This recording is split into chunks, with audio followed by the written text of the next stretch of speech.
I think WD-40, that makes WD-40. Fantastic company. So in other words, I'm tired of people saying, well, you talk about Apple, it's easy for Apple because it's such a, I mean, seriously, WD-40, right? That company is phenomenal, and they believe in coaching. They believe in taking care of their people. They believe in honesty. They have a just cause. It's about creating memories for people. I know, for a lubrication company.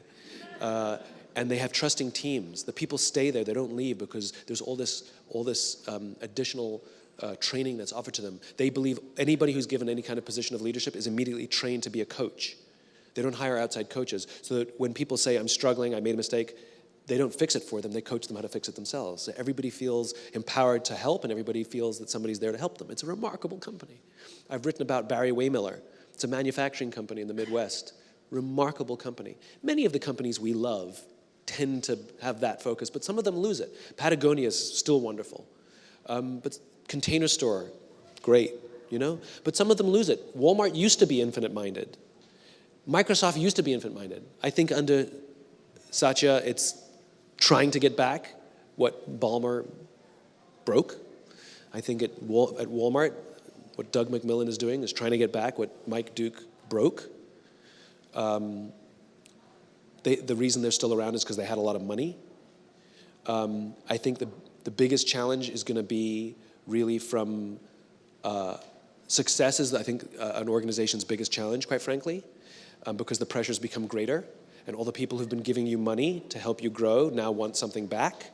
And it's the flaw in the business model of private equity and venture capital, which is they have to sell. You have to sell. They have to sell to get money, right? And so they can tell you all the flowery language of how much they love you and how much they believe in your cause until about 5 years, on average, they need their money back. All of a sudden, they don't care as much. And so all that amounts to is pressure. We've forgotten what an IPO really is supposed to be. You know, when companies are growing, sometimes they want to raise money so they can continue their growth, continue to advance their just cause. There's many, many ways to raise money. You can ask your friends and family. You can take investment from venture capital or private equity. You can get a loan from the bank, or you can sell some of your equity and you can issue an IPO. It's not a mechanism to get rich. It's a mechanism to raise money for the company to advance the cause. We've forgotten that. And I think there's a lot of well-meaning companies that are forced to go public, that going public is what destroys them and their cultures.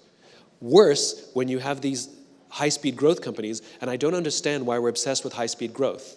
There's only one thing in the world that grows for the sake of growth, and that's cancer. There has to be a purpose for growth, right? There has to be a purpose for growth. What is the purpose for growth? And it should be to advance the cause. But if you're just growing for the sake of growing to prove to somebody or to make, there's going to be a problem. It's going to break. Growth is a dial. It's not an objective. It's not a purpose. You know, so if you're a retail operation and you have a growth plan to open 100 stores this year, but you're not spending the time to hire the right people to work in those stores and train them properly, you'll open 100 stores that are going to fail.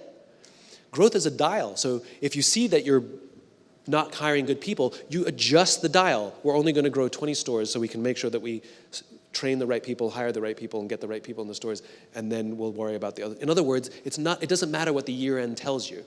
It's infinite. The finite markers are there for guidance. It's like, yes, metrics are important. The finite's important. You can't run a marathon without mile markers. It's unnerving when we don't know how fast or how far we've gotten. That's what metrics are. That's what goals are. They tell us how fast and how far, but they're not an indicator of the end of the game. So generally, the companies that we love doing business with generally have elements of finite mindsetedness. But it's like any gym process. It is it's constant. It's not an event. It's a lifestyle. It's not something you do. It's something you have to wake up every morning to do, like brushing your teeth. You know, and companies like to solve problems with intensity, but this is about consistency. Intensity is going to the dentist twice a year, like we're told. But if that's all you ever did, your teeth are all going to fall out, right? But intensity is scheduled. We know what we can expect. You know, we need leadership. We have the company offsite. We invite all the speakers. We give them a bunch of books. Everybody feels great for a couple of weeks. You didn't make a bunch of leaders. Is that necessary? Yes, but that's not enough. Like intensity is like, I remembered her birthday. I bought her flowers on Valentine's Day. That should be enough. She'll fall in love with me. Intensity is not enough. Consistency is king. Like brushing your teeth for 2 minutes, once in the morning, once in the evening. That's what we're recommended. What does brushing your teeth do for 2 minutes? Nothing. Unless you do it twice a day, every day. Can I take a day off because I'm too tired? Yes. Yes, you can. It'll do no damage. How many days can I take off? I don't know.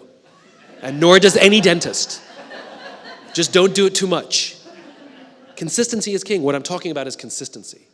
And so every organization that we admire struggles with and tries to do these things consistently, which is much harder than intensity. Intensity is for show.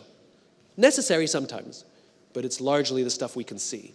They make movies about bad leaders. They don't make movies about good leaders, right? Because it's about intensity.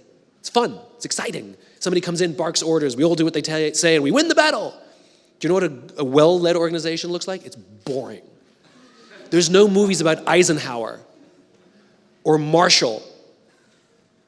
There's no movies about Marshall. He was amazing.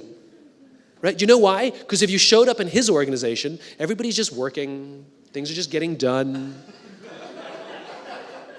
You say, "Where's the boss?" They all go, "I don't know if he came in today." Like there's a fire, they just put it out. No one's barking orders, nobody's screaming. They're just boring, but they're consistent. So we can feel it, It's the ones we admire. The hard part is, can they stick to it? And generally, they don't, because the pressure gets them. The courage is lacking.